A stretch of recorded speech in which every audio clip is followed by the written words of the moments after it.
Welcome back to the Aviator podcast, folks. I'm sorry it's been a while. You've heard from me again. It's been a busy winter. I was able to record 4 podcasts while I was at the NAAA convention in Savannah, Georgia, the first week of December. It's been a pretty busy winter so far. It seems to snow 2 days a week, and the wind blows the other days. So been busy moving snow, not just at my house, but also in town for some businesses, and I've just have not had much time to sit down and edit a podcast, but finally got one done this week, and like I said, I got a couple more coming down the pipe as time rolls on here. So sorry for the delay, but we're finally back. This first episode is called the Mentorship Roundtable. If you are a part of the Rookie Egg Pilot Facebook page, these are some familiar faces and voices you may have heard already before. Some of these guests are returners to the Egg Aviator podcast. We've got Mike Rutledge and Matt Peed with us, and we added George Parker as well too. He was at the convention, and if you were part of the Rookie Egg Pilot page, you know George very well. As you can tell by the title, Mentorship Roundtable, we talked a lot about mentorship. Mentoring is something that all of these gentlemen take very seriously, and they're actively doing in their operations and have been actively doing for some time now. They've got it very well thought out, and they just share their thoughts and opinions on mentorship in today's age in egg aviation, where the world of piston airplanes is kind of fading away, and turbine airplanes is really kind of all we've got. And we talk a lot about what egg pilots getting in the industry should do if they want to get a job, the expectations they should have, the expectations that their employer is going to have. So if you're somebody who's looking to get into the industry, or you've had a loading job for a year or two and you're kind of wondering what's going on, what's my next step, there might be some good advice in this episode for you. I think also if you're an operator who is trying to figure out what they want to do to mentor their new pilot, should I buy a piston airplane? Is it worth it? Should I just take the time and put them in a turbine that I already own? There's some great discussion about that in this episode, and wide variety of audience is going to be able to take something away from this episode. I really enjoyed recording it. I hope you guys enjoy listening to it. I do apologize ahead of time. I could not hear these sound issues while I was recording, and I could not see them on my soundboard. I have these dynamic mics, and basically how these microphones work is they are just like the mic on your headset or your helmet while you're flying. The mic does not key up until you start talking, and that's exactly how these podcast mics work. And apparently, the guests were sitting too far away from the microphones. In my past experience, as far as I was concerned, I never saw anything that bothered me. They were close enough to the mic, and I could see their volume and their mics keying up on my soundboard. Comes time to edit, it does not sound that great. There's a few spots where the audio dips up and down. I promise I did my absolute best to try and fix it and make it even. It's not perfect, and I really, really apologize for that. I'll figure out what the problem is. I really think it has to do with how close they were to the mic, but I will make sure in the future that we don't have that problem anymore. So, I've held you guys up enough. The Egg Aviator podcast spools up now.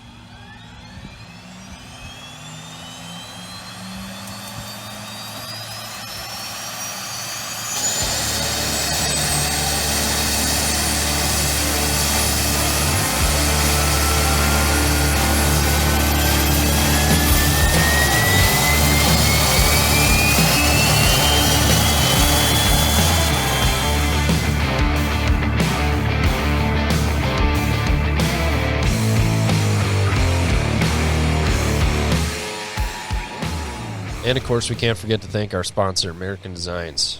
Travis Sum over at American Designs is an egg pilot that is building parts for egg pilots, just like his aluminum air tractor step extensions, mirrors, sun visor, and the Hellchock helmet mount. I got a cool video that I'm going to share with you guys eventually about the Hellchock helmet mount system. Travis also is working on building the one-stop shop for egg aviation parts over at his website, AmericanDesigns.com. You can check out all his cool products at AmericanDesigns.com. That's spelled Alpha Mike Bravo, ERICAN Designs.com. And if you're interested in checking out the new Hellchock helmet mount, make sure to run over to Hellchock.com. That's spelled Kilo Echo Lima CHOCK.com. Thanks, Travis. And with that, let's just roll right into the discussion. We'll maybe start with, I heard you talking earlier today on the boat about what a mentor should look for. What did you see in Forrest? You made it super simple, though. You just said somebody I can get along with. Yeah, I think every operator or supervisor, boss, whatever, has a certain flavor of personality, and whatever that is, you want to build your team with people you like being around. Mm-hmm. I mean, the assumption is everybody has good work ethic, wants to fly and do a good job, but at the end of the day, the ability to work with people day in, day out under all the stresses that we do in ag aviation on hard days is almost more important than how much skill they have. Mm-hmm. If you like being with somebody, and you enjoy working with them and they can handle the stress together and you're all productive, you can pretty much teach them anything that they need to know. Mm-hmm. But every team is different, so everyone's got a different flavor. Mm-hmm. So, Matt, right now you're working with Marcus. That's you're correct. Helping. We kind of just started the conversation, but that's okay. That was good, Mike. I'll make it work. So you're breaking in Marcus right now, not particularly at your operation. Correct? Yes, and my operation, and I say my operation, the farming operation that I work for, but I'm the guy, so I guess it is my operation. Mm-hmm. What characteristics did Marcus show that made you want to be a good mentor to him? Well, obviously you want to be a good mentor all the time, but what about Marcus made him a good candidate?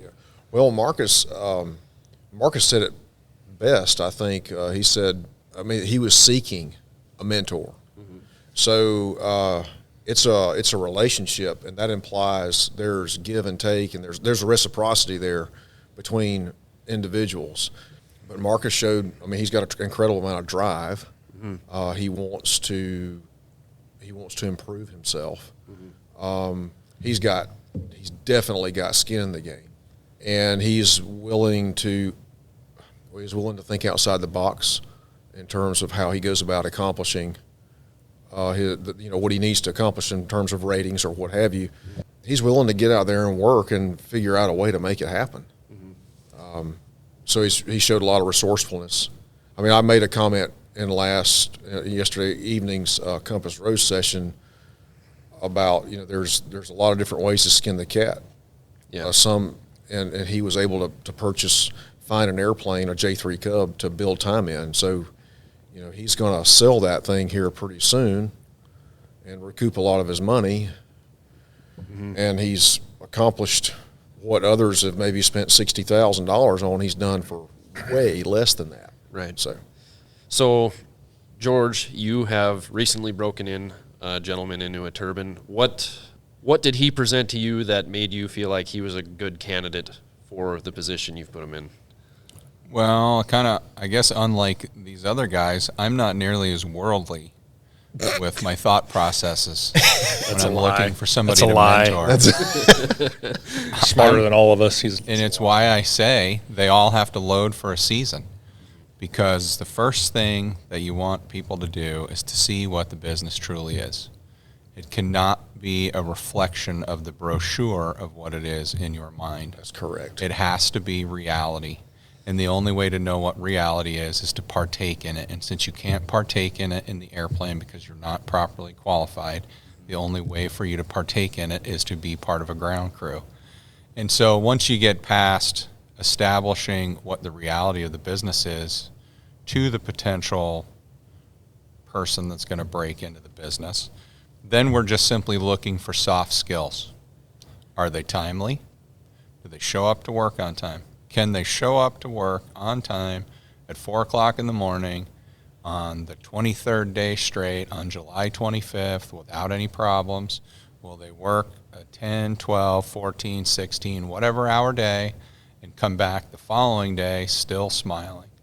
Because even though it's visualized by, I hear a lot of negative comments about, somebody being the loader bitch or something like that, or I paid money to be a pilot and I'm not going to do this. And when people are working on the ground, sometimes they view it that the work in the airplane is different than the work they're partaking in on the ground. The reality is, although it may not be as dusty and they may not be lifting 50-pound bags or hop and wing, it's blue-collar aviation, and the work in the airplane is just as rigorous and just as tough, just as hot. In fact, If a guy is on long turns, the loader may actually have an easier time of it because when they get done mixing the next load, they'll have 15 or 20 minutes to sit around. The whole time they're sitting around in the shade on their phone while they're on payroll. That pilot is out there ducking under power lines, trying not to spray kids on trampolines, pulling up over tree lines, and he's working. And if it's an afternoon of fertilizer, then if it's windy, then you're getting bumped on. You're just constantly in it for the entire afternoon of fertilizing. And so it's not any easier than the ground job. And so when you actually watch someone's performance in the ground position for the first season, it gives you an indication of who they really are, because everybody's cool in the first 2 weeks. Everybody's eager and 7 minutes early and polishing stuff with a handkerchief. Coffee's and yes, made sir, and the coffee's made. Yep. But on that 96th day on August 3rd, after you just got done taking the whipping that is July for most of us, you need to know what the guy is on that day. And the only way to see that is to have them do it, because everybody says they're really good. But nothing beats actual observation. Yep. And then the other thing it does is that it personally allows me to see what their personality is. Because I feel like when you're going to take on the responsibility of breaking someone in order to do this responsibly enough, because what you say or don't say can potentially be what leads them into a fatality. And if you have someone you're breaking in that ends up actually dying in the airplane, that's going to bother any of us. And no rookie ever really thinks about that. If one of us has to call your mother or your wife or your girlfriend and tell them that you just died in the airplane, that's on your shoulders forever. And so I think that reading a person, finding out how do they learn by example? Do you need to explain it to them a bunch? Do you think they might just not be appropriate for the position? I mean, ag flying is not for everybody, period, the end. And so once you get into observing what a person's personality truly is, then that helps me guide them. You know, one of my rookie break-ins is really type A. He's a super go-getter, and he does a wonderful job for me now. But one of the things we had to get in check was he was too much of a go-getter. So our saying with him was, we're not in a rush. I would always hand him a map, and I would say, we're not in a rush. And he would be switched over and running out to the airplane. I'd say, hurry up, but we're not in a rush. And so we said that over and over and over again to help kind of moderate him and slow him down. And now 6 years later, he is really at the peak of everything perfectly in my personal mind for working for me. We've moderated that rushing out, because we all know that in aviation, rushing causes accidents. So that's another thing that I think rookies that are trying to avoid loading don't recognize. And maybe some mentors don't recognize that that's what the loading time can do. Yeah. But if you are a mentor and you consciously put your effort toward finding out how a person thinks, how a person moves, what their faults are, what their shortcomings are, then you can focus on those shortcomings and help make them a better rookie, which will eventually make them a better ag pilot. So to me, that is what the first season is really about. And I don't even ask them until September 16th of the first season, okay, now you've seen it, what do you really think about it? Do you still think you want to be an ag pilot? And then once they actually, if they say yes on September 16th and they're in a position to be broken in by me, then we start to move forward and discuss flying my airplanes or what I'm going to do for you in what order or what they have to do to put skin in the game. But initially in my place, you show up to load, we don't talk about flying any of my stuff. We don't even talk about flying. I want to know if you know how many ounces are in a gallon, what the square footage of an acre is, and how long a mile is in feet, and how many dry ounces are in a pound. That's what I want to know you know. And that's where we start. Yeah. Mm-hmm. All right. Well, I think George nailed it. I think this podcast is a wrap. Done. Like I think we're almost there. Yeah. That's really good. So a very good point that George brought up is every operation or every mentor has a different flavor. But one point that he made of on the 45th day, when your entire ground crew, to include pilots, everybody's tired, malnourished, chronic fatigue is set in, they're irritable. That is truly when you find out, and you're not trying to haze them, but that's when you truly find out if you can continue to work as I a am team. trying to haze them. Yeah, that's fair. That's fair. But that's when you find out the true personality. It's kind of like, true personality comes out when everybody's at the bar. Same to be said when you're broken down physically and chronically fatigued. That's right. That's who you really find out who's on the team, or who, honestly, some of your heavy pipe hitters that come in strong and saying, I'm the best, I'll do anything. Sometimes those are the ones that break the earliest, and, they're just there for the shiny airplanes, and then they realize that this is a lot more physical than I thought it was. And, kind of like everybody, they say, everybody wants to be a Navy SEAL when it's sunny and warm out. So it's definitely the same thing for guys wanting to be an ag. That's the dark underbelly that everyone, including pilots, have to deal with. And when everybody is short-tempered and tired, it takes a lot of maturity and a lot of restraint to not let loose on each other, because everybody's feeling the same way. And that's when you find out, like I said, the guys you actually want to work with versus the ones who are just there to fly an airplane. And it's I think as mentors, sometimes we as a cohort have misrepresented loading as paying your dues, and they use that a lot. And I kind of wince every time I hear somebody say, well, you got to pay your dues. And that's a really bad way to describe it, because it sets about a certain mindset. And so guys go into it thinking about, I just got to get through this season of loading and I can fly. And that's not the intent. I mean, you truly, as George indicated, you truly are learning your craft, because most of that goes into the airplane, and only 20% of actually being in the airplane is flying. So that is the core of what we do: the mixing and loading and handling the airplanes and taking care of the trucks and the equipment and being able to work under duress and physical discomfort. I mean, that is the core of what we do, and flying the airplane is just kind of one of the other jobs. It's a team effort, and that's one thing I share Mike's sentiment as far as that you hear, is that loading or ground crew operations or whatnot are somehow subpar or whatever, and the deal is it's a team effort. I could be the greatest aerial applicator of all time, but if the individual loading or makes a mistake, then I can screw up. I can do millions of dollars worth of damage depending on what crop I'm over. Or let's go to the office and the administrative. All this work has to be administrated. It has to be billed. The money has to be collected so that you can get paid. And that's what really is concerning to me. I hear so much about, let's go fly the nice shiny yellow airplane or whatever. And little is said about all of the support and all of the effort that it takes to keep that airplane in the air. So as I talk to individuals that are looking to get into this, or I'm talking to Marcus, I'm making sure I give him the full orbed, this is what we're after here. And he understands that. He works on a farm, so he understands and he's loaded. He's run ground rigs and all the above. So he understands the process from the time you put the seed in the ground till you're picking the cotton or peanuts or what have you.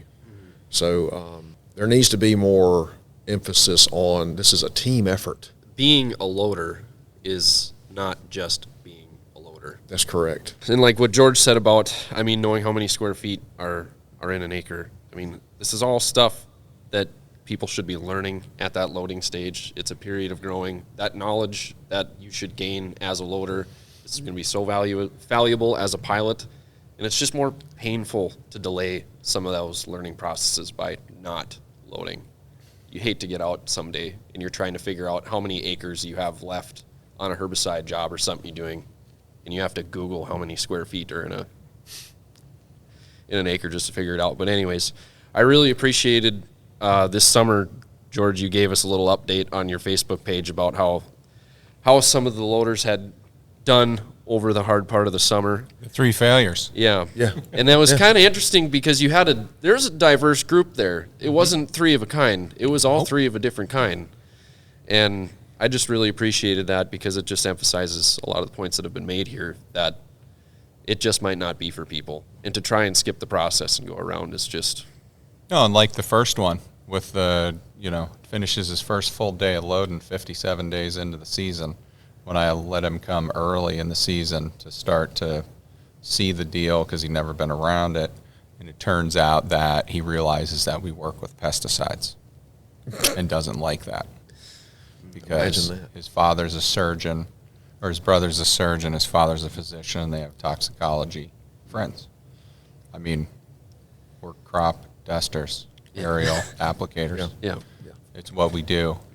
And just because you're sitting in the cockpit doesn't mean that you're never going to fly through a pass, or you're never going to smell it, or you're never going to blow a load hose with the window down and never get any on you. You are not completely inoculated from it because you are sitting in the airplane.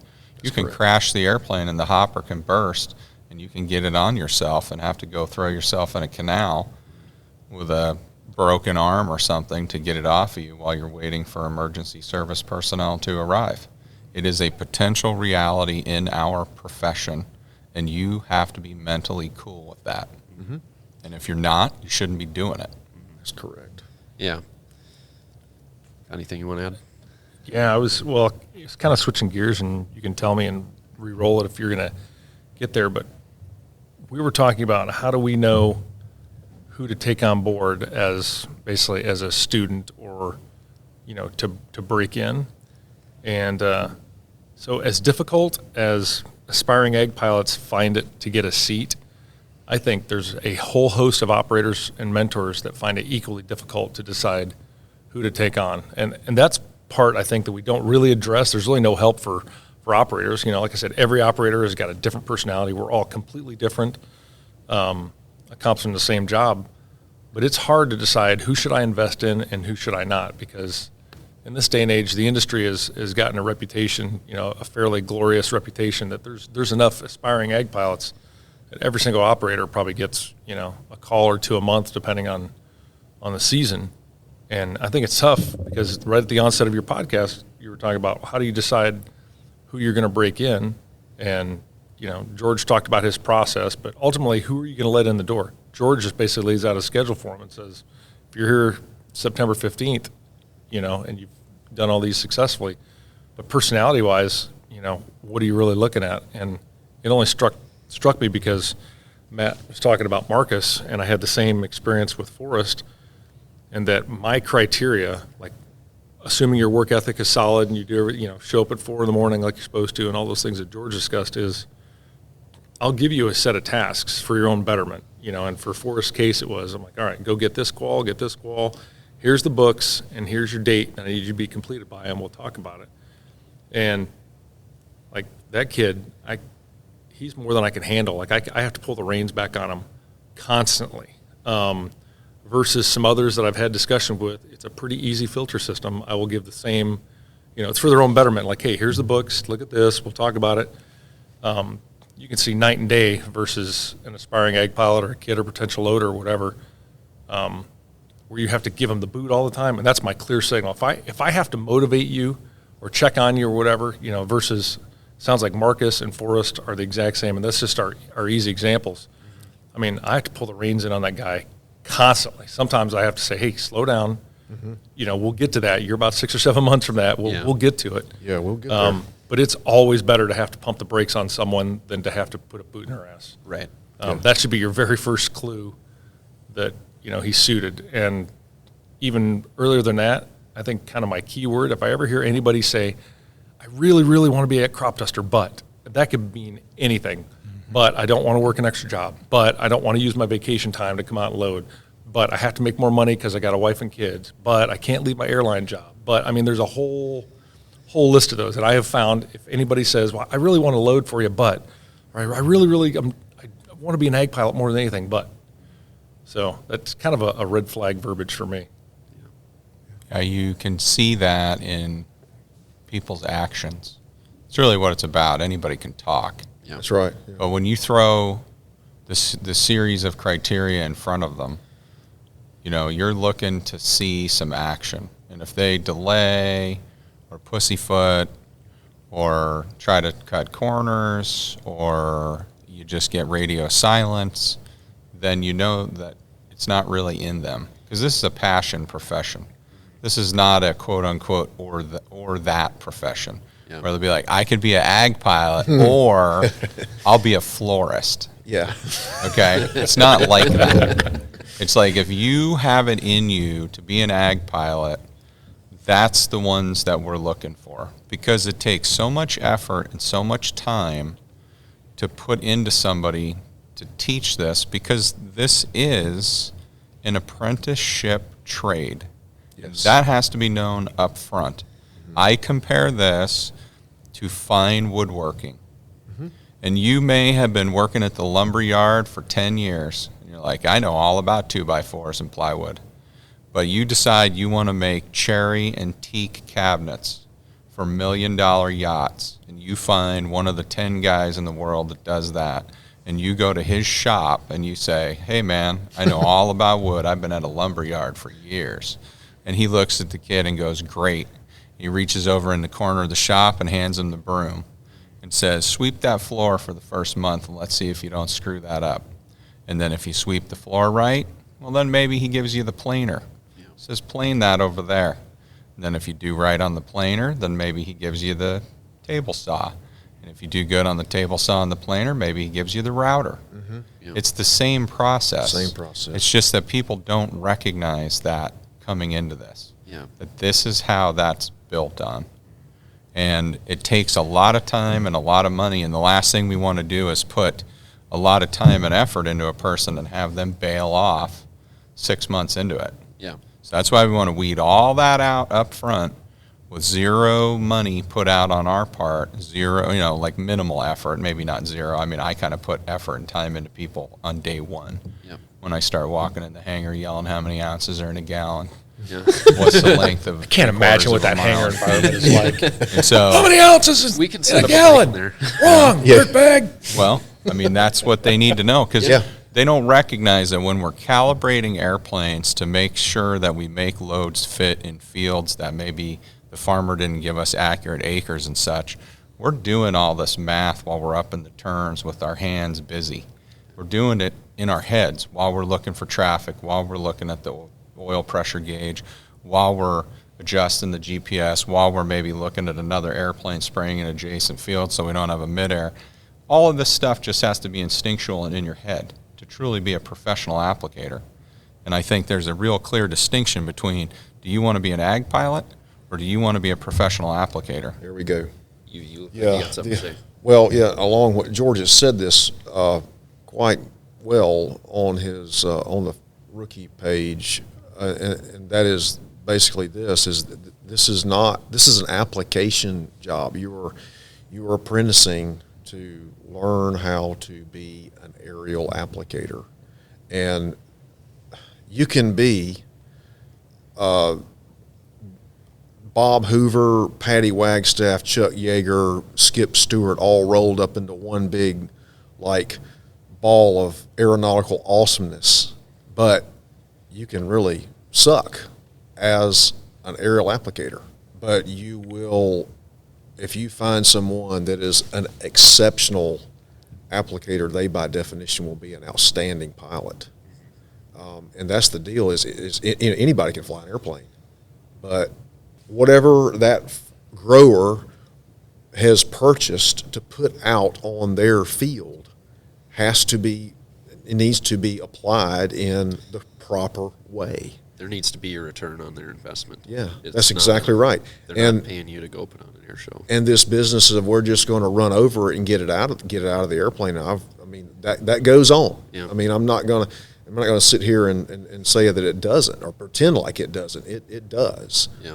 And we get back to our past slogan, upon the performance of each rests the fate of all, and we're after growing up a new crop, if you will, of professional aerial applicators.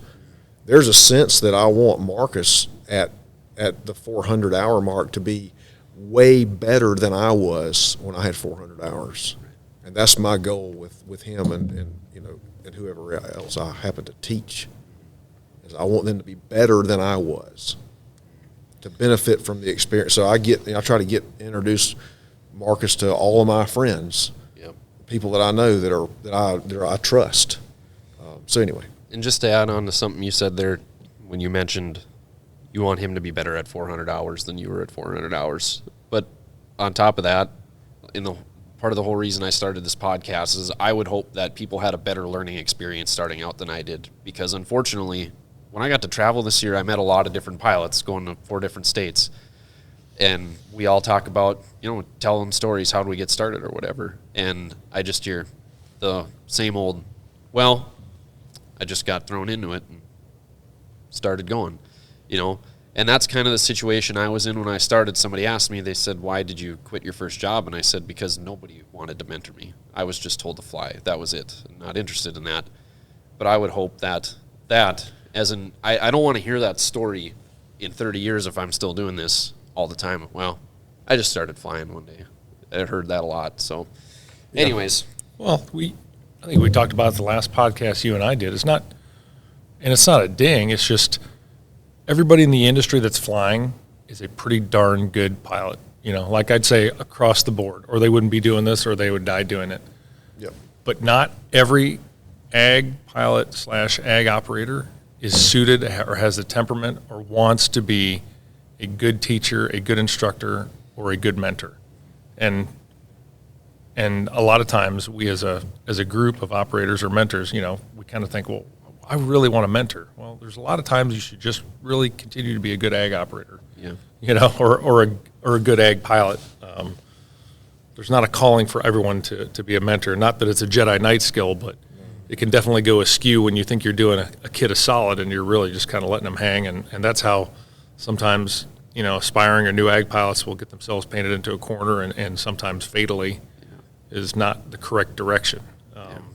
My personal thought is if you break somebody in, you own them. You own them and their mistakes for about a 5-year period. And the reason I say that is because if you look at any other highly complex skill, you could be whatever, nursing or trauma, any of the, a lot of the military stuff. 5 years is considered the time period it takes you to go from the learning phase to competence in any sort of complex skill. And so that whole 5-year period, which coincidentally, is what NAREF has their mentorship program going out to a 5-year pilot, is because all that time you're accomplishing the skill, but at the same time you're learning in increasingly difficult tasks and new experiences. So, that's why I take it personally that if I take somebody on, I'm going to own them. And if they kill themselves or damage something, ultimately I have to take responsibility for that.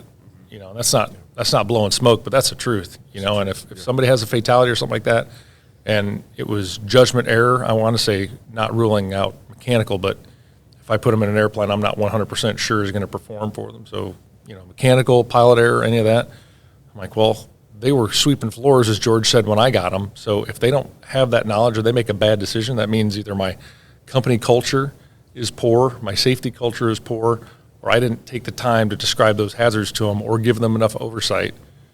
And I certainly don't do it perfect, and none of us do, but as long as you strive to do that. But, you own them. Everybody out there who wants to be an ag pilot, just remember, it's on us. As George said, I don't want to have to go explain to your widow, hey, I probably should have told them about that diagonal wire in the corner or, any of those other hazards. So it's kind of a big responsibility for us too. I hear a lot of stories, especially here now, talking to a couple guys already who have gone somewhere, they've loaded for 3 years and nothing becomes of it. And of course, I don't know everybody's story. There could be multiple reasons for that. But typically, when I'm talking to everybody, almost all the stories, there are no expectations set. And that's something we briefly touched on in our podcast episode. So my question to everybody at the table, whoever wants to go, is what are the expectations? So, we'll go with George. So on September 15th, what does that conversation about future expectations look like between you and your aspiring ag pilot? Well, so it even starts earlier than that. I mean, it starts when they first show up and we first start to discuss it, when they're all wide-eyed and enamored and, looking at yellow airplanes and sitting in the cockpit making airplane noises. I mean, if I have a potential for a position because we're going to add an airplane or something in the future, I either voice that, or if it is simply just a loading job for them to have a window into the industry with no opportunity of flying an ag plane, I will voice that. Or if there is an opportunity for them to come and prove themselves for a season, and then on September 16th, they might get a little tailwheel time in my Scout or something like that. If they last the season, which, like the 3 failures, they're not flying any of my stuff. You want to help me and help my company, you'll get a little something above your paycheck. But you bail out on me in the middle of the season when I'm the 60 days where we're paying for the other 305 days that the bank still wants money and everybody still wants payroll. You're not flying any of my stuff. We're not pals. You want to be pals? You can fly my stuff because I'm not a flight school. Yeah. And I only let pals fly my stuff. So we first start right there. I'm actually going to use that term from now on. And then pals. We're not pals. And then if Or bros and sisses. Or bros and sisses. That's right. And so if we start there and they're agreeable to whichever of the situations I've laid out, then we move forward through the season. And then should they still be standing on September 16th, then we start to discuss, okay, if I'm going to give you the opportunity to break in, because by then I know you. I know if you got it in you. I know if you have the personality to take what I'm going to shove down your throat over the next couple of years. And I know if I have the opportunity to allow you to have that position. Then we work into a very, very clearly laid out, written out 5-year commitment. And then we start working forward from there. And usually, at least with the last 3 that didn't have a whole lot of time, the first one had a lot of flight time when he arrived. The last 3 didn't. So I told them all, you need something with a tailwheel. There's your skin in the game. I'm not a flight school even gets paid for their time. Some of these guys show up and think that I'm the free-for-all flight school and they're going to pull up to my 100 low-lead tank and go fly my airplane 8 hours a day, 7 days a week until they have their insurable amount of tailwheel time or total time or whatever. And because I've broken my last 2 guys straight into turbines, you do need a little more time than not. Yeah. I'm looking for 700 to 800 total with 300 to 400 tailwheel. And so we start right there. So if I say you show up in May and we say, okay, there may be an opportunity for you or there isn't an opportunity for you, but hey, if you think you want to do this, you're going to need to buy something to build time in.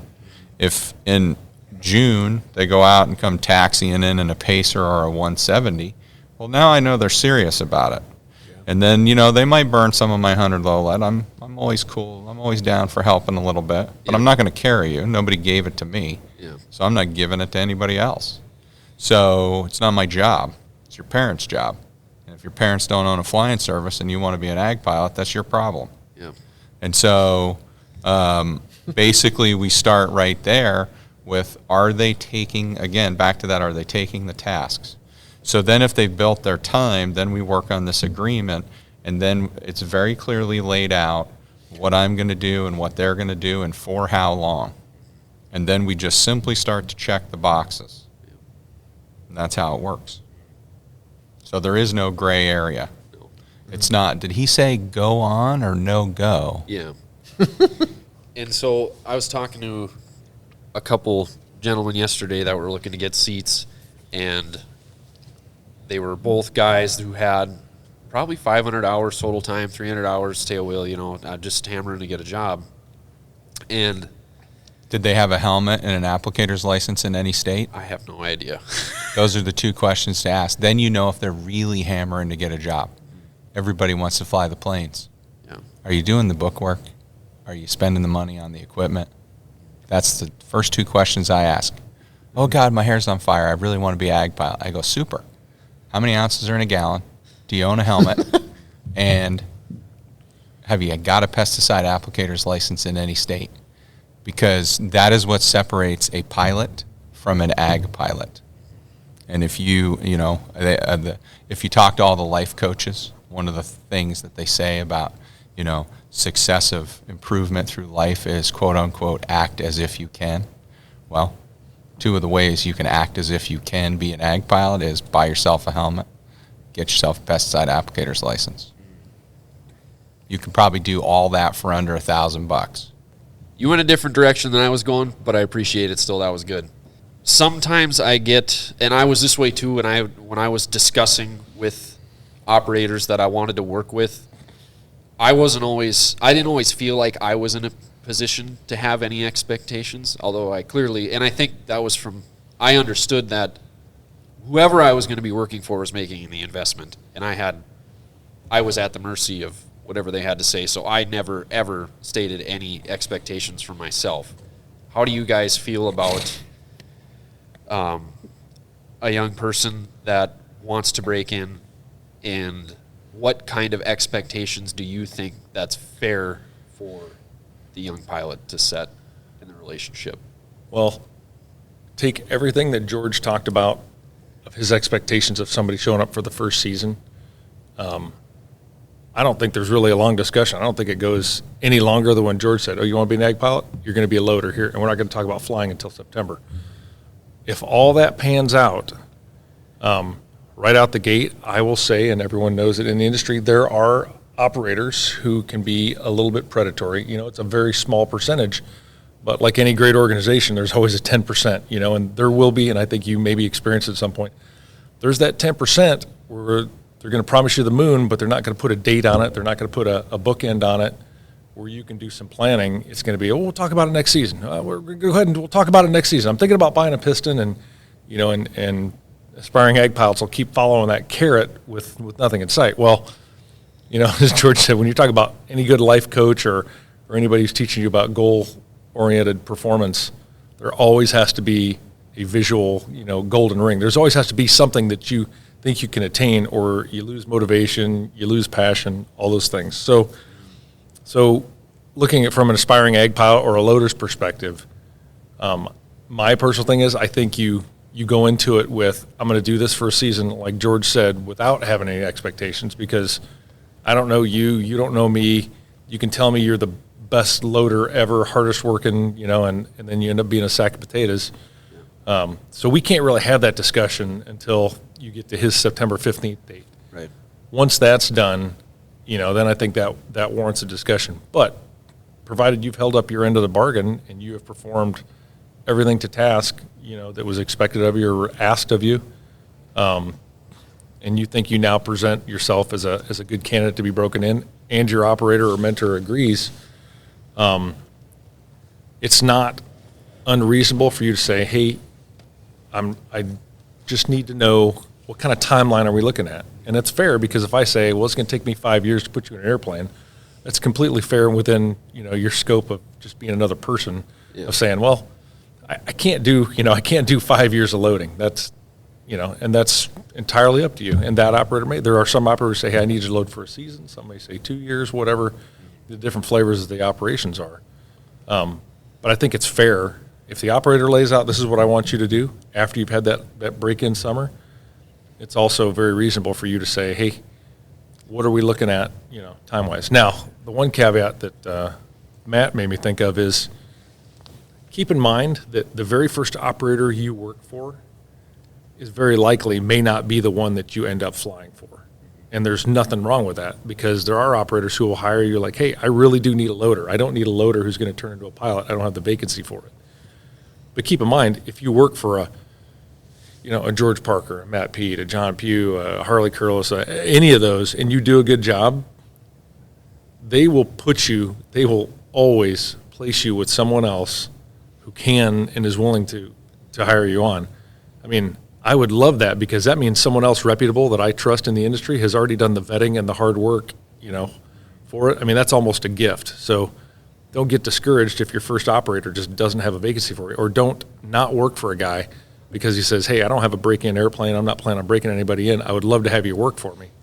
it can still be every bit as beneficial for both parties and still get you in industry likely on the same timeline. It's not like you're going to start back at ground zero, moving to another guy.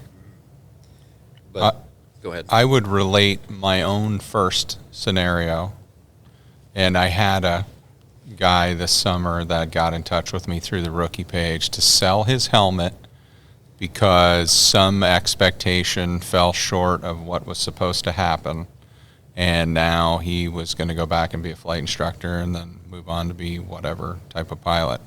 And I guess in my mind I was kind of like, wow, you guys screwed only once and you're already wanting to get out? You don't have enough heart to do this. Yeah. So my personal scenario was, when I arrived to this, I had almost 4,000 hours, 1,500 turbine time, 1,500 tail wheel. I'd been flying seaplanes in British Columbia out of Seattle. I'd flown jumpers for 3,000 hours. So I'd worked airplanes. I had all the time that was needed. It wasn't like, I have 350 hours with 50 tail wheel. Whoop-de shit. And so I showed up with real time. I had bought myself a helmet, I had bought myself a flight suit, and I had taken all of the pesticide applicator tests for the state, for the operator I was going to first load for.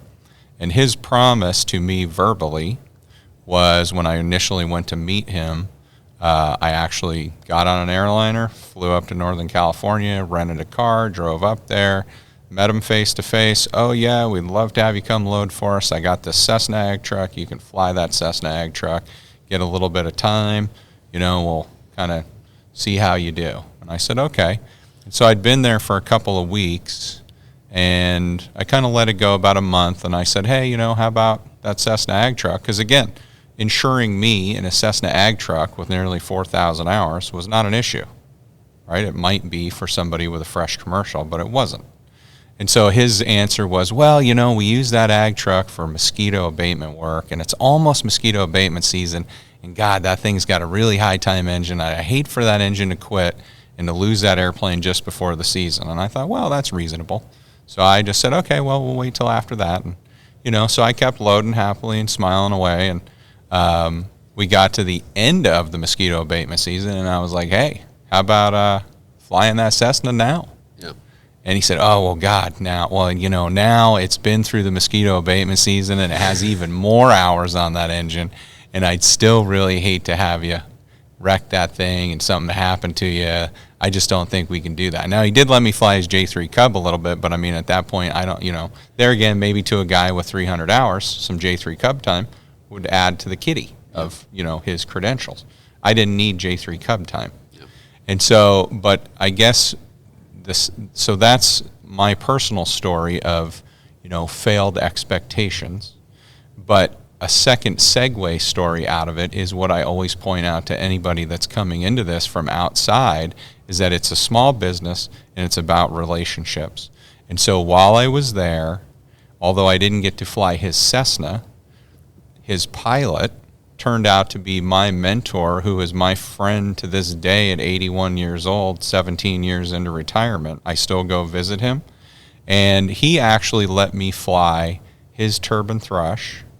This is when I was 23 years old.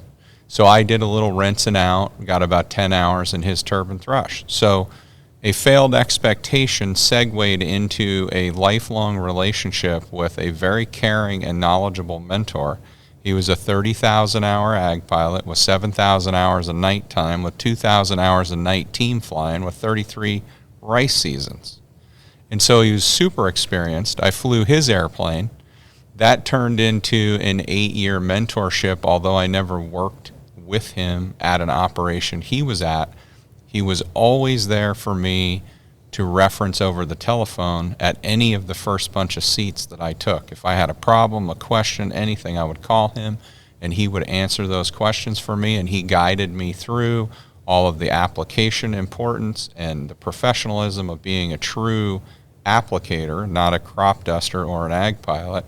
And 8 years later, I bought my first airplane, that same turbine thrush that I own today, 4 years later. I've owned that airplane for 17 years now, and that's the very first ag plane I ever flew when I was 23 years old.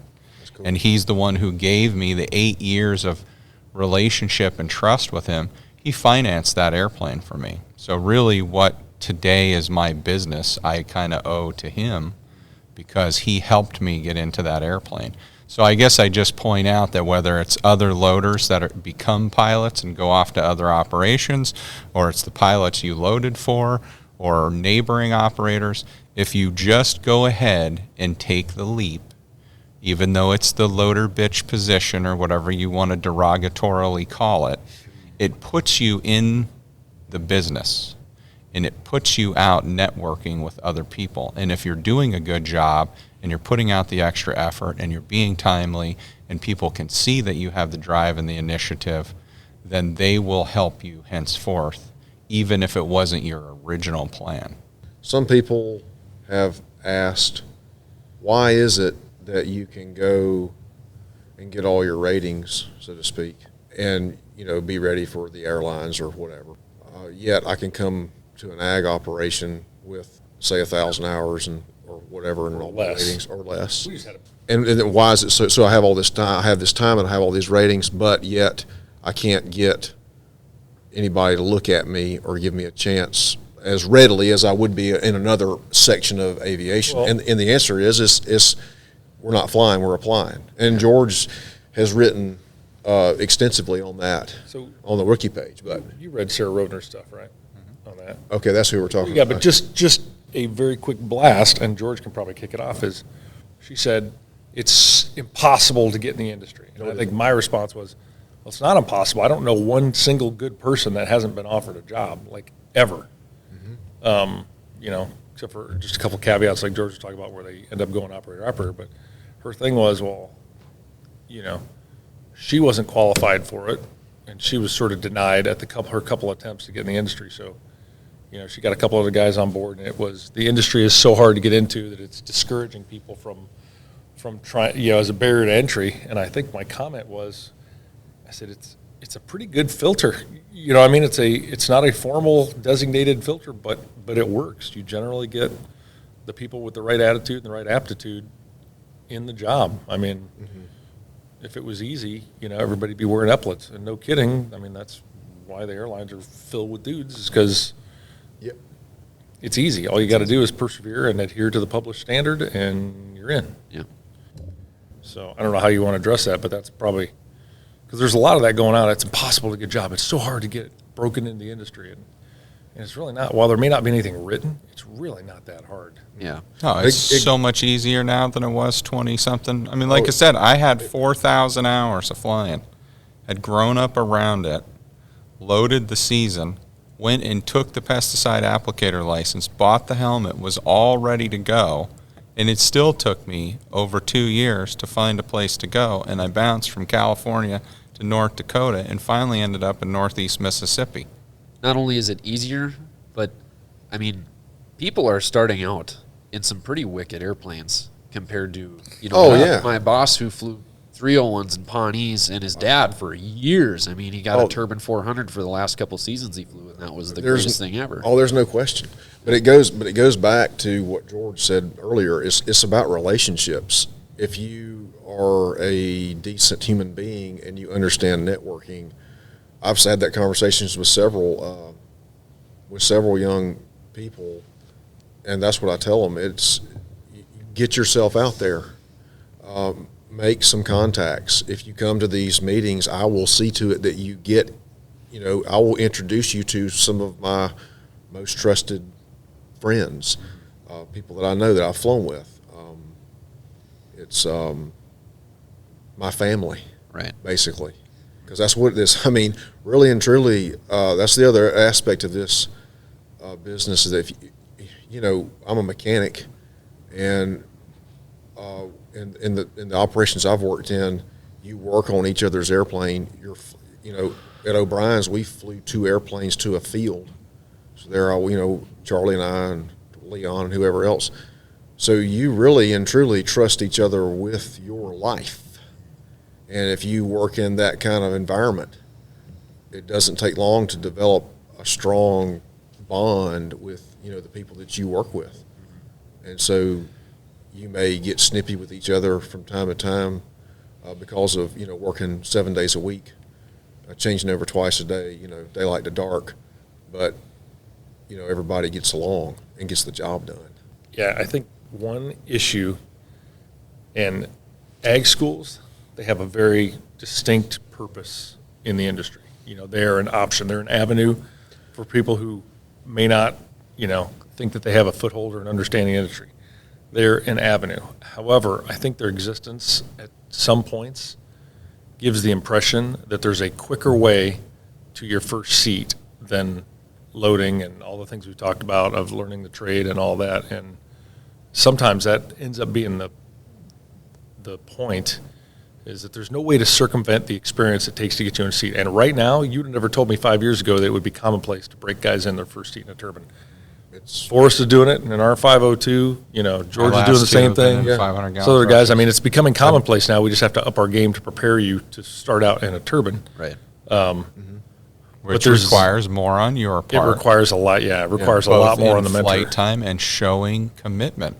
Because we can't, it's one thing to go fly around in a Pawnee at 10 gallons an hour, and it's entirely another. Last spring, I let the latest break in after I paid for all of his trip down to Georgia to fly with Matt, go to the thrush factory, do everything to meet the insurance requirements, throw a $37,500 deductible in $100 bills bound out on the table for an entire summer, and then go watch him burn 50 gallons an hour doing slow turns and weaving his way across the field, learning how to dry fly lines or perfect them. Matt had taught him, and he had flown his pacer with my GPS in it first. That's part of the syllabus along the way. But you get so far into them that you need to know that they're truly committed to you. Most definitely. If you're going to reciprocate this, it's a relationship. It's a two-way street. It's not me. How fast can I do this? Yeah. Yeah, there's also I think there's also a misconception among some people that I go through this course and I'm ready to go. Yeah.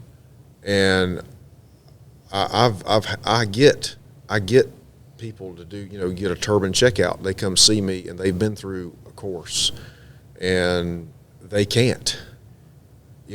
They can't fly a line. And they find out quickly what they don't know. Right. And so I think, and that's okay. Yeah. Okay, that's okay. But what really concerns me though is the attitude. I'm going to digress here, but our attitude and our approach is what's killing us. Like literally killing us. It is literally killing us. Deader than fried chicken. Yes. When I see a kid flying a 502A, going underneath power lines, not in the process of application, but just doing it for the hell of it, and flying between hangars, and then last year ends up falling out of a turn, going inverted in the ground, flat. That kid had it coming. Yeah. It really makes me mad.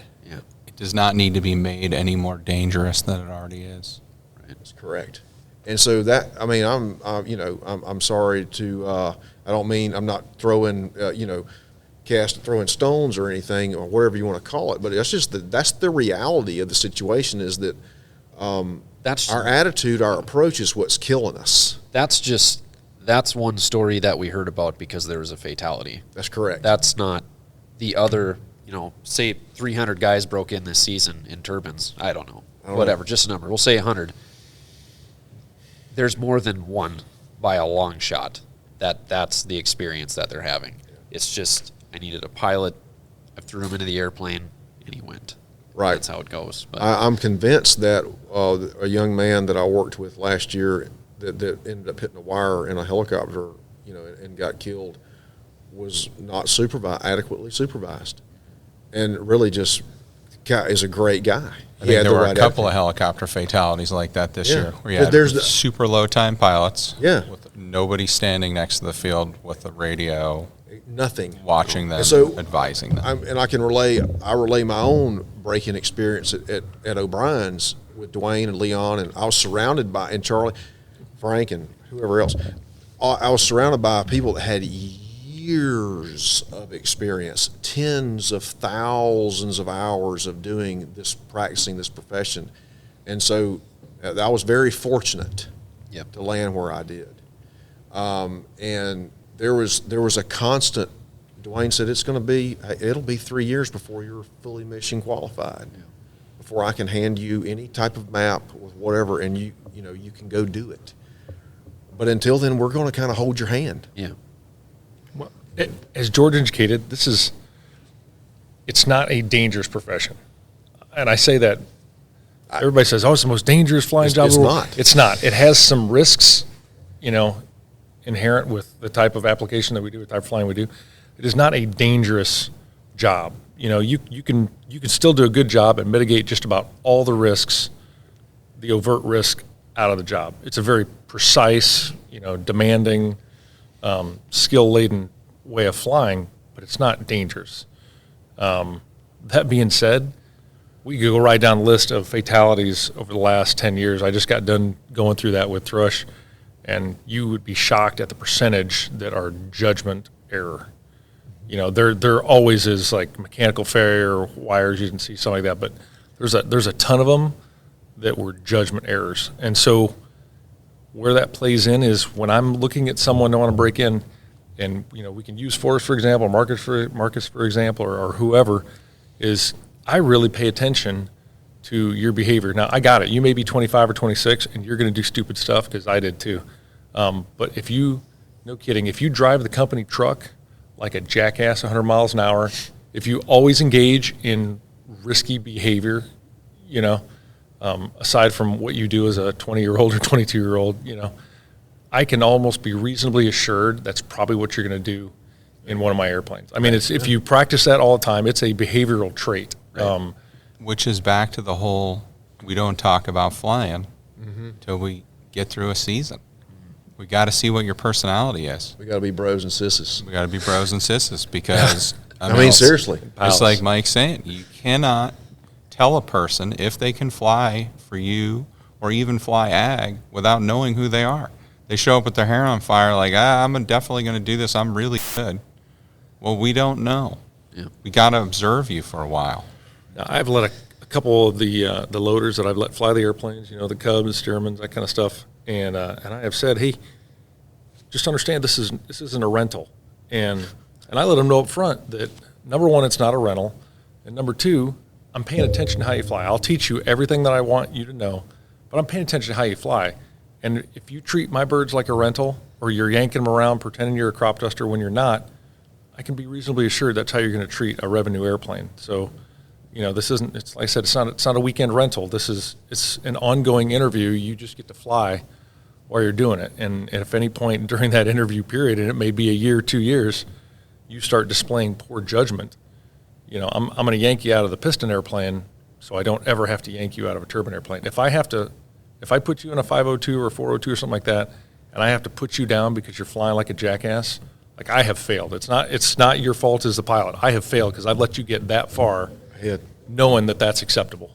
But I think, back to like some comments that were made on the page during that one little semi-blow-up thread about, it's impossible to get into the industry. It's not impossible to get into the industry. We need pilots right now, but we need pilots who want to slow down, take a deep breath, take the proper steps to be professional applicators and to learn the trade, because making teak and cherry cabinets for $1 million yachts is not ripping 2x4s to throw in the back of a pickup at Home Depot. And that's the difference. And those are the analogies that I would use. It's back to that apprenticeship thing. Yes. You've got to be willing to put the time in to learn the true trade and to learn to do it well, because each business's reputation rests on the performance of the pilot. We can lose customers over your performance. Yeah. If you don't do a good job, it can cost a business his customer. I remember a situation. Or her, Emily. I'm leaving that in there. And along with just what on the back of what George just said, I remember distinctly a discussion that we had when I was breaking in. It was I ran short on some ryegrass and couldn't clean up some ends or something. Anyway, I made a mistake planting ryegrass, and I remember there was a couple of streaks in the field. And I remember Leon said, "Hey," I went back and fixed it. But I remember Leon said distinctly, "If I'd been a rice customer, we'd have lost that customer, just like that." Yeah. And so that was like, wow. The reputation of that company rests on every single pass you're making in that field. Yeah. I think some people don't. A lot of people who have never been around a business in their lifetime have been, or people who haven't been around others who manage a business have seen the books and things like that. They don't understand that aspect of everything. I was fortunate. My mother owned a hardware store that my grandparents built back in the 50s, and I lived at that place, and I understood every single hardship that a business owner faces. Yep. Aerial application, hardware stores, maybe not Home Depot anymore, but I understood the risks and everything that can happen because of the failure of a mistake that you make. And I agree. Yeah. People just don't have that insight. But it goes back to expectations and discussing that and explaining that, okay, if you can't stay on your line, I can't ever have you spray herbicide because if you streak up a field, we're done. You need to figure this out. I need to figure out how to teach you. Anyways. Or if you get in a hurry. Yep. And you run through a wire because you didn't recon the field properly. Yep. What does that actually cost? So I've been a part of some other industries that were quote unquote high risk. So I had a friend of mine that managed a very large tree care company, and he actually did an analysis. So if you choose to throw that or drop that limb without roping it down, and you trash, you smoke a freaking $10,000 patio table, on a $2 million property. How long does it take that crew at that rate to make that money back? Yep. And it's on say like a 10% margin. And he started doing that and educating all the people because he was getting new people in, and it makes a difference when people know. We absolutely do want new people in the industry. Oh yeah. Like, I think we probably don't say that enough. It is not a barrier. Nobody's trying to keep anybody out. We want people in the industry because everybody who flies for a living in this industry is passionate about it. It's a lifestyle. It's not a job, for 99% of the pilots in the industry. So we want new people in the industry because that's the only way it's going to continue on. Yep. And as George said, the industry is short of qualified pilots. So the party line is there is always availability and openings for good bros and sisses who want to work. I mean, there just always is. And to this day, I don't know one single good person who's walked around, beat the bush, trying to get a job that was sincerely a good person with a good work ethic that hasn't gotten hired. Yep. It just doesn't happen. It doesn't happen. I hate to say this, but, the cheap seats cry the loudest. So the ones that didn't want to work, had issues, it's all political, they don't like me, all these things down the road. I mean, you'll find out that they're just not suitable for the industry generally. And that's a hard fact. Nobody wants to say that, but good people get hired. People that aren't suited for the industry just sit on the outside of the circle. It's just the way it is. They go somewhere else. Yeah. So George has broken in, you said 2 pilots now in the turbines? Well, 4 total, 2 total. into turbines, Okay. and I've helped break a third one into a turbine that went to work for a friend of mine. But okay. He physically flew his airplane over to me, and I guided him. So what is your process, your syllabus for taking these rookie I want to be an egg pilot Right. to a turbine egg pilot without doing the piston time? So for me, the first thing is they show up and, I want to be an ag pilot. And I always say, great, me too. We know I actually did because I'm still here 25 years later. We don't know if you truly do or not. Yeah. But that's that whole first season. And I just say, you're going to have to load for 2 seasons. The first one is no commitments, no nothing. You're going to take a small snapshot of your life, 3, 4, 5 months out of your life, and you're going to put the effort into showing up. You're going to collect a paycheck, and you're going to see if you like this. So we do the first season. We get to September 15th of the first year, and then I ask you, okay, are you sure you want to do this? Is that what you thought it was the last 3, 4, or 5 months of your life? If they say yes, then I say, okay, you need to build tailwheel time. They generally have to buy something to build tailwheel time in. That's their skin in the game. And so that, or I should say that adds to their skin in the game, because that first few months is kind of skin in the game as well. That's putting out some effort. They buy something to build tailwheel time in. They might burn my fuel, but they're going to buy their airplane so that, they wreck their airplane. That's their problem. Yeah. Then we work on getting them to closer to 700 to 800 hours total time with 300 to 400 hours of tailwheel time. And then once they have that, then for the insurance, we have to go through to go to MATS, or at the time for the first one, it was Flying Tigers when they were still in business. And they do a turbine transition course of 7.5 to 10 hours. I also sent the last one to the sim course at the Thrush Factory to kind of compound that. And then in the meantime, that second year they load, we take one of my entry-level GPSs, we place that in their tailwheel time builder, and that's part of them burning my 100 low lead. We go out and we ride with them a couple of times and let them start flying some lines. And then they just fly at fertilizer height, it doesn't even matter. It can be 500 feet off the ground. They just work on figuring out what the light bar is, how to follow the light bar, how to fly lines, and so that they're somewhat current and at least knowledgeable of the process of flying the GPS. And then once they go through Matt's deal and we get through the second year of loading, which is the first year technically of the 5-year agreement. It's 6 years total.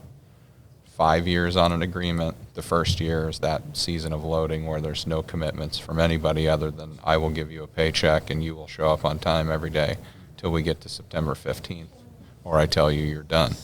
Then they come home and fly the airplane under my supervision with a radio standing on the ground around for like 25 hours.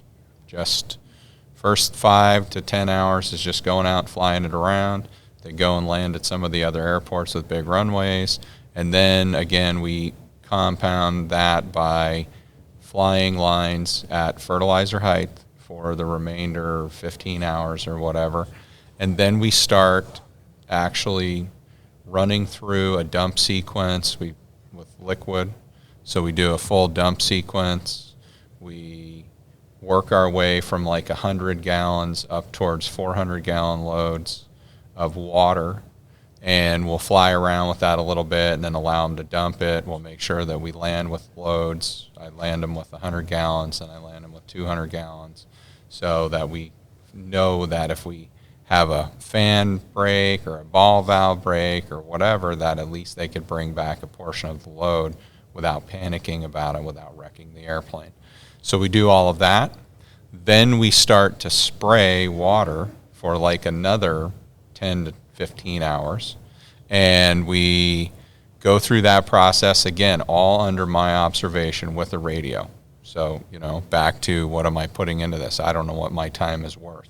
But I know I've spent many Sunday mornings when I could have been doing something else, standing next to the field, watching my break-ins work and telling them you're too high, you're too low, do this, turn here, this is how you trim the edge. And so we go through that for another 15 to 20-ish hours, and then we'll put the spreader on and wait for fertilizer to begin. And on the last couple of hours of flying liquid, we begin to download and print their lines so that we can actually see what is their performance truly with the GPS. So once they're competent to fly the job, then we start some fertilizer jobs with me next to the field. I always watch like the first 5 jobs. Then like the next 2 or 3 always has one of my spotters with them to check edges. Are they getting the edges? Are they trimming the field, etc.? When we do that, I'm usually back at the pad, so we can, when they pull in and drop the door as they're getting the load, I can jump up, look at the GPS, ask them if they have any questions, ask them how their calibration's going. We can discuss calibration and any other problems they might have. Then we do that for 25 hours. And then once we've flown about 25 hours of fertilizer and we have about 50 to 70 hours total in the airplane, then we'll put the booms on and we'll restart the process we did with dry with liquid. And we'll go and start on an easy liquid job, open and clear, with me next to the field personally. And generally I'll have like one of my main loader guys back at the pad to help. But again, because they've loaded for 2 seasons, they're kind of aware, they know what's going on. So that kind of helps things. And then I'll watch a couple of liquid jobs, again, probably like the first 5 jobs. I'll drive around, follow them. You're too high, you're too low, you didn't get that edge, bring that back around, trim that pivot, etc. Watch the kid on the bicycle, watch the kid on the trampoline, whatever. And then I'll send the field spotter out with them again for another so many jobs and ensure that they're getting the edges and making sure that he's there to remind them, there is a power line on this end. You do have a kid on a bicycle, coming past on the road on the south end, etc., whatever might be going on. And then we let them just start to fly for a couple of hours. I probably let them fly another 5 or 10 jobs. And then we send the field spotter back out to make sure that they're not developing any bad habits in that period of time while they're flying on their own. And all we're trying to do is get them through the first season. Could be 250 hours, could be 400 hours, could be whatever. Generally, we don't push them. So when we get to the push of July, we either pull them out of the airplane for that period and have somebody that has experience come fly it for that month, or we just regulate how much they're doing.